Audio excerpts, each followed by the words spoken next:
Good morning, students of class 9. You are welcome back to the classes now. Let us continue our lesson in geography. We are doing natural vegetation and wildlife. Lesson 5 now.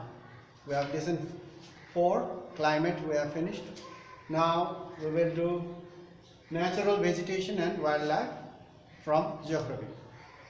So before going through the lesson, we must know what is natural vegetation and about the fact and figure that the plants and animals, various species of plants and animals found in India. Then we'll talk about that, natural vegetation and wildlife. We'll talk about various locations, various places where various vegetation and plants and animals are found, and various factors that will affect the growth of various plants or the species of animals. So we'll talk about natural vegetation and wildlife, lesson 5.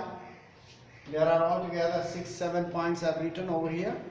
Now I'll go through one by one. Pay attention, listen carefully now. Number 1, if we look around, we see various types of, we see many plants, animals, birds, insects, all this. If you look around, you can see various kinds of plants, different types of plants, animals, birds, etc. You can see various types. Do you think all the plants, do they look the same? No, they do not look the same. They are various types. The birds, are all birds the same? No, birds are also very different. Even animals, they are various kinds of animals, various differences, dogs, cats, cows, horses, you can see various around. Now, once more again, number 1, if you look around, you can see various kinds of plants, animals and birds. So first. Second, India being a vast country, vast means very big. India is a very big country. Being a vast country, you can imagine, we can imagine that the types of bioforms, bio means living forms, type of living organisms, types of living things. How many types of plants must be there in India? How many types of animals, insects, birds, fishes must be there in India? Bioforms available throughout the country. Here we see a small number of animals, small variety of animals, plants and birds. But if you go throughout the country, travel and go around the country, you will find a vast number of plants and animals, birds, fishes, insects, so many varieties of them. They are called species, differences. Our country, India, is one of the 12 mega biodiversity. Mega means very big. Biodiversity means the plants and animals living in an area that makes an ecosystem. That's biodiversity. Various plants, animals living together, living forms. Mega diversity, 12 mega diversity countries of the world. In the world there are 12 mega biodiversities, and among them India is one of them. With about, you can see, since India having a very vast area, very big area of land, about 47,000 plant species, 47,000 plant species group. You can see that, take an example, mango plant. Mango plant is one species, but there are so many subspecies, so many varieties of plants, mango plants. Do you know how many kinds of mangoes are found in India? There are over 700 kinds of mangoes found in India. 700. And that is only one species. You see cats. Cat, lion, tiger, leopards, jaguars, puma, all belong to one species, cat family. So in this way forget about subspecies. We are talking about species only, such as palm trees, coconut trees, palm trees, date trees, they are one species. They belong to the same family, one species. Similarly, we are not talking about subspecies. We are talking about only the species. There are about 47,000 plant species found in India. 47,000 plant species. And India occupies 10th place in the world regarding plants, varieties of plants and species of plants. India ranks 10th in the world and 4th in Asia in plant diversity.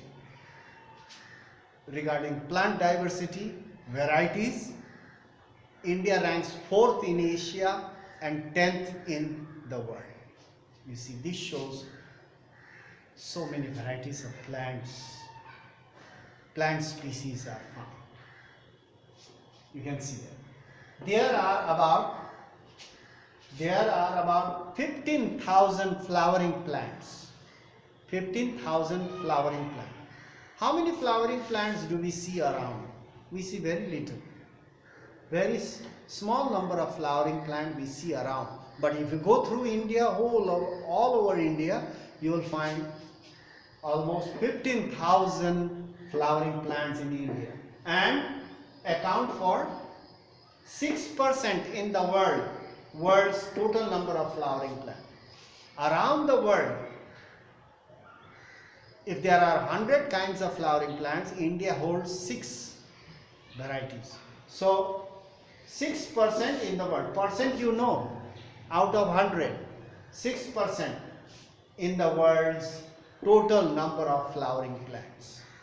This shows how big the land is, so we can see the differences in varieties and species.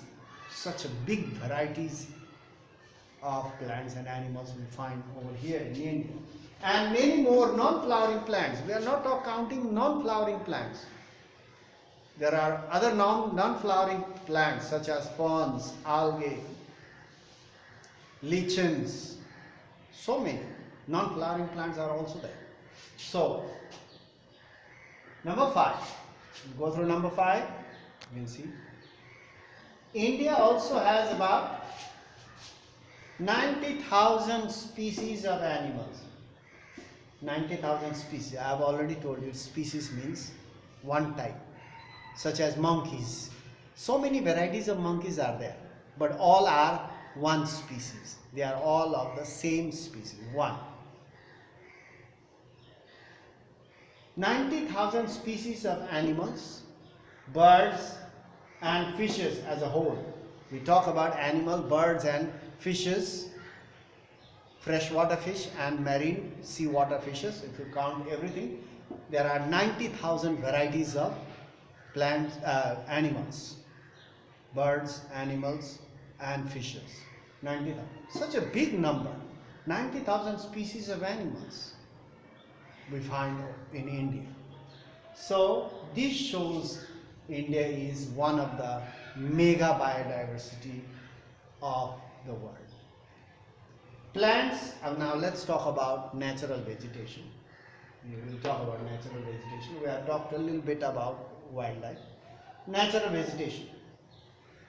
Plants grown naturally without human aid, untouched by human beings, where human beings have not gone. Human beings have not entered that area.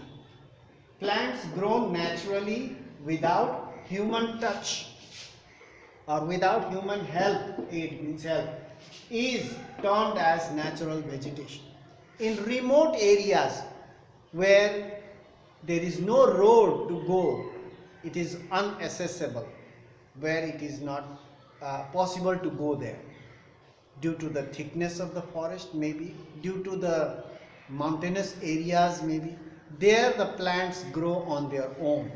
These plants or forests are called natural vegetation, or you can say in another word, virgin vegetation. But at present, most of the forests are touched by human beings. Only in those areas where human beings cannot go, those areas have got virgin vegetation or natural vegetation, such as the mountainous areas of Arunachal Pradesh, where roads cannot be constructed. Those areas in very high mountains areas in the Himalayas where human beings cannot go, in those areas you will find natural vegetation or virgin vegetation where human beings have not touched. The plants grow there on their own. This type of vegetation is called natural vegetation. Now we talk about. Thus, in this way, cultivated crops, in the field you grow crops, plants, rice plant, wheat plant, maize plant, gram, fruit trees, cultivated crops and orchards. Do you know what is the meaning of orchards? Orchards means fruit gardens. We have mango garden, we have lychee garden, guava garden, banana plantations. So cultivated crops and orchards form part of the vegetation. They are also vegetation, part of the vegetation. They are also plants, they are vegetation, but not natural vegetation. They are not natural vegetation. They are grown by human beings. Fruit gardens, rice field, wheat field, they are grown by human beings. Mango trees are grown by human beings. Orchards, they are part of the vegetation, but they are not natural vegetation. They do not grow on their own because human beings grow in order to earn money. So to sell and earn money. So now you know what is the meaning of virgin vegetation or natural vegetation. Natural vegetation means plants that are grown on their own without human help or aid, untouched by human beings. These forests, these plants in the thick forest, inaccessible areas where human beings cannot go, these areas you will find forest, and they are called natural vegetation. There you will find lot of animals, wild animals, as well as various type of plants that will support the wild animals. So till this much now. In our next class we'll talk about various factors for all these varieties.